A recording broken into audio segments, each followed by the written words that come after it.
Hi hello नमस्कार सगळ्यांना, स्वागत आहे तुमचं आपल्या एका नवीन व्लॉगमध्ये आणि आपल्या यूट्यूब चॅनलमध्ये सुद्धा। तर आज आहे मंगळवार आणि आज अष्टमीसुद्धा आहे। तर शाकंभरी नवरात्र सुरू झालेली आहे आणि तर म्हटलं चला आज छान सकाळी सकाळी देवघर सगळं स्वच्छ करूया, देवघराची छान अशी डीप क्लिनिंग करूया। तर त्यामुळे ना सगळे देवघरातील देव दिवे सगळ्या गोष्टी देवपूजेच्या काढलेल्या होत्या घासायला आणि आता छान असं घासून पुसून स्वच्छ केलेले आहेत सगळ्या गोष्टी। तर आता मस्त आज व्यवस्थित अशी देवपूजा करायची आहे आणि देवपूजा कशी करते मी ते सुद्धा तुम्ही नक्की बघा। तर आज आहे ना देवाऱ्याची डीप क्लिनिंग करून घ्यायची होती। तर डीप क्लिनिंग यासाठी करायची होती की ना आपण देवपूजा वगैरे करतो तर त्यामुळे देवारा बराचसा खराब होतो आणि तेलकटसुद्धा होतो, चिकट होतो। त्यामुळे ना डीप क्लिनिंग करणं खूप महत्त्वाचं असतं, तेव्हा देवारा खूप छान असा फ्रेश आणि छान असा प्रसन्न वाटतो। तर बघा इथे छान अशी देवपूजेचं सगळं सामान व्यवस्थित असं घासून पुसून स्वच्छ केलेलं आहे आणि देवघर आता व्यवस्थित असं डीप क्लीन करून घेते, म्हणजे खूप छान प्रसन्न आणि मनमोहक असं आपलं वातावरण होईल आपल्या घरात। तर सगळ्या गोष्टीच आज तर मला सगळं होता ना म्हणून सगळ्या गोष्टी आजच करून घेतल्या। तर बघा त्यानंतर ना सगळं तोरण वगैरे व्यवस्थित सगळं पुसून वगैरे घेतलं होतं। जर सारखं तोरण जर आपण धुतलं ना तर त्याचं सगळं शाईन चाललं जातं, त्याच्यामुळे ना शॅम्पूच्या पाण्यात जर तोरण धुतलं तर व्यवस्थित असं राहतं ते। तर मग मी काय करते, ओल्या कपड्याने व्यवस्थित असं पुसून घेते आणि मग लावते। तर आता देवघरातल्या सगळ्या पायऱ्या व्यवस्थित असं स्वच्छ पुसून घेते। आधी ना कोरड्या कपड्याने पुसून घेते आणि नंतर मग ओलसर कपड्याने पुसते, म्हणजे सगळं जे काळपट चिकट असतं ना ते सगळं निघतं। आणि जेव्हा देवघर धुते ना मी तेव्हा विम साबणाने धुते, म्हणजे पूर्ण व्यवस्थित असं व्हाईट होतं विम साबणाने, अजिबात काळपट वगैरे डाग पडत नाही किंवा मग काही रिॲक्शन होत नाही, कारण माझं देवघर हे संगमरवरीचं आहे तर त्यामुळे थोडीशी काळजी घेऊनच व्यवस्थित असं त्याला मेंटेन ठेवावं लागतं।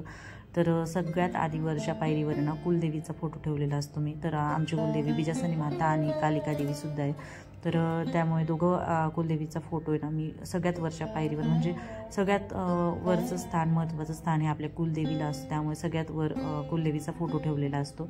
त्यानंतर दुसऱ्या पायरीवर ना मी आमचं आराध्य दैवत श्री गजानन महाराजांचं जी माझ्याकडे मूर्ती ती व्यवस्थित अशी गादीवर ठेवलेली असते आणि त्यानंतर मग बाकी सगळे देवांची मांडणी करते। तर सर्वात आधी ना कुलदेवीचा मंगल कलश भरून घेते मी।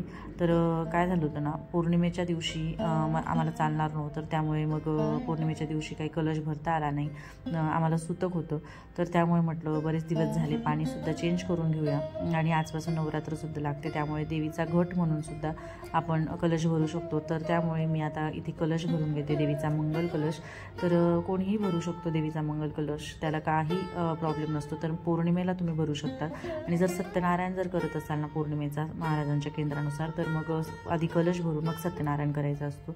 तर बघा इथे कुलदेवीचा कलश भरून घेतलेला आहे आणि जे नारळ होतं ना तेच मी ठेवले, कारण आता परत पौर्णिमा येणार आहे तेव्हा नारळ चेंज करावंच लागेल, म्हणून फक्त पाणी आणि पानं वगैरे बदलून घेतले आणि नंतर जे नारळ होतं तेच ठेवलं। तर कुलदेवीचा कलश भरल्याने खूप चांगलं होतं, म्हणजे घरामध्ये छान अशी सुख शांती समृद्धी येते, त्यामुळे कुलदेवीचा कलश भरणं खूप चांगलं असतं असं म्हणतात। तर मग इथे मी सुद्धा भरते। तर अशा पद्धतीने आजची छान अशी देवपूजा झालेली होती। तर खूप छान प्रसन्न मनमोहक वातावरण होतं, खूप पॉझिटिव्हिटी होती आणि देवघर तर अगदी चकाचक चमकत होतं अक्षरशः। आणि हे बघा गजानन महाराजांचा आज असा येल्लो कलरचा ड्रेस घातलेला आहे आणि सगळ्या देव बाप्पांना छान अशी रेड आणि लेव्हेंडर कलरची पर्पल कलरची फुलं वाहिलेली आहे। तर खूप मस्त आणि पॉझिटिव्ह वातावरण झालेलं होतं पूर्ण घरामध्ये।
तर आपल्या हिंदू पंचांगानुसार आपल्या वर्षामध्ये ना 3 नवरात्र येत असतात. एक म्हणजे शारदीय नवरात्र, एक म्हणजे चैत्र नवरात्र आणि ही एक पौष महिन्यात येणारी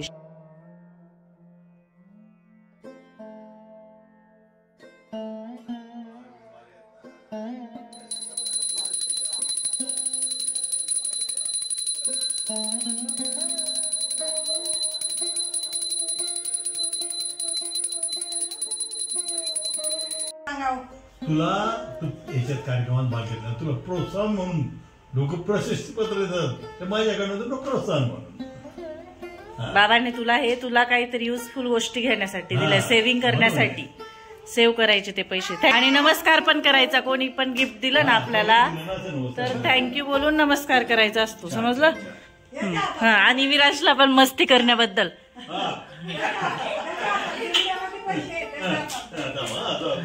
विराज तुला का बर? बाबांना विचार, मला का बर?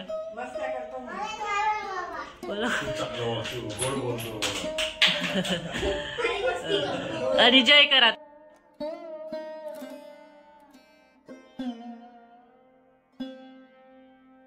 तर आता झाली होती संध्याकाळ आणि आज अष्टमी होती. तर मग म्हटलं चला आज अष्टमी सुद्धा आहे आणि शाकंभरी नवरात्र सुद्धा सुरू झाली. तर त्यामुळे आज जे श्रीयंत्र घेतलं होतं ना त्याच्यावर आज कुंकुमार्चन करायचं होतं. आपण श्रीयंत्र घेऊन त्याच्या व्यवस्थित पद्धतीने पूजा झाली पाहिजे, तेव्हाच त्या श्रीयंत्राच्या घरात जाणं तर श्रीयंत्र घेऊन घरात ठेवून त्याला काही महत्व नाही, काही उपयोग नाही त्याचा.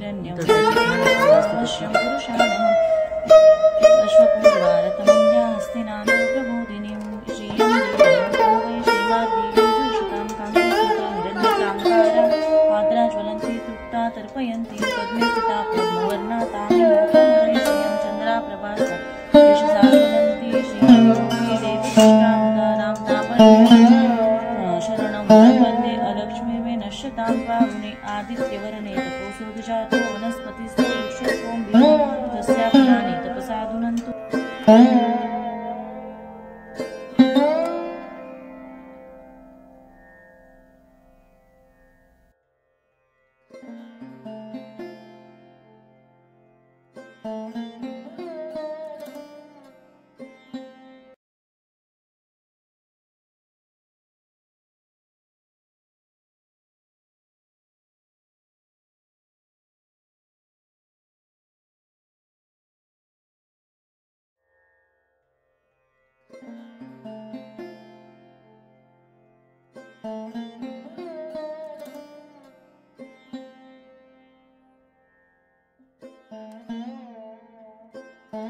कुंकुमार्चन करण्याचे भरपूर असे फायदे असतात. तर कुंकुमार्चन केल्यामुळे ना माता लक्ष्मी आणि भगवान विष्णू आपल्यावर प्रसन्न होत असतात आणि त्यांचा अखंड वास आपल्या घरात येत असतो, राहत असतो. तर त्यामुळे ना तर ह्या गोष्टी सगळ्या करणं महत्त्वाचं आहे. तर तुम्ही पौर्णिमेला करू शकता, अष्टमीला करू शकतात, मंगळवारी, शुक्रवारी करू शकतात.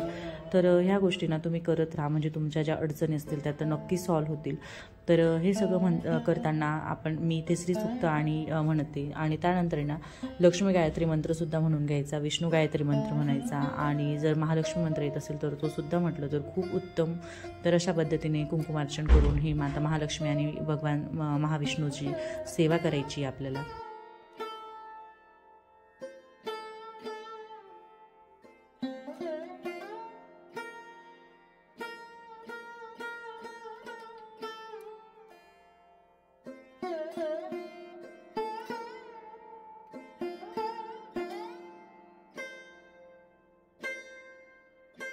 तर कुंकुमार्चन केल्यामुळे भरपूर फायदे होतात. आणि कुंकुमार्चन का करावं, जर तुम्हाला काही पैशांची चणचण असेल, अडचण असेल तर नक्कीच तुम्ही श्रीयंत्र स्थापन करून कुंकुमार्चन करत जा, तर तुमचे सगळे प्रॉब्लेम सॉल्व्ह होतील. तर श्रीयंत्र का स्थापन करावं व कसं स्थापन करावं याचा डिटेल व्हिडिओ आपल्या चॅनलवर अवेलेबल आहे, नक्की तिथे जाऊन एकदा चेकआउट करा. आणि ते छान असं माझं कुंकुमार्चन झालेलं आहे. तर संध्याकाळची देवपूजा बघा ही अशी होती आणि खूप छान प्रसन्न वातावरण होतं. सगळीकडे धूप दीपाचा सुगंध दरवळत होता ना, तर घरात खूप मस्त प्रसन्न आणि प्रफुल्लित वातावरण झालेलं होतं. तर छान असं देवबाप्पासुद्धा मस्त तयार झालेले आहेत. आणि बघा नवरात्र सुरू झाली तर सगळ्यांना नवरात्रीच्या सुद्धा शुभेच्छा. आणि इथे अशी आज आपली पूजा केलेली होती मी. त्यानंतर मग कुंकुमार्चन झाल्यानंतर ना मी 108 वेळा लक्ष्मी गायत्री मंत्र आणि विष्णू गायत्री मंत्राचा इथे एक माळ केली होती, कारण 108 कमळ आपल्याला वाहणं शक्य नसतं. त्यामुळे मग आहे ना इथे 108 वेळेस असे एक माळ म्हणजे श्री लक्ष्मी गायत्री मंत्र आणि श्री विष्णू गायत्री मंत्राचं जप केला आणि त्यानंतर आहे ना श्रीयंत्राला ही माळ ठेवली। तर अशा पद्धतीने छान अशी आजची पूजा झालेली आहे। कुंकुमार्चनसुद्धा झालेलं आहे आणि अष्टमीला ही पूजा केली ना तर खूप महत्त्वाचं असतं आणि करणं हे आपल्याला खूप म्हणजे चांगलं असतं, फायदेशीर असतं, प्रभावी असतं। तर इथे श्रीयंत्र जागेवर ठेवून दिलं आहे आणि त्यानंतर मग आता आरती वगैरे म्हणून घेते। तर आजची व्हिडिओ आवडला असेल तर व्हिडिओला लाईक करा, चॅनलवर नवीन असाल तर चॅनलला नक्की सबस्क्राईब करा। पुन्हा भेटू आपण नवीन व्हिडिओमध्ये, तोपर्यंत सगळ्यांनी काळजी घ्या आणि बाय।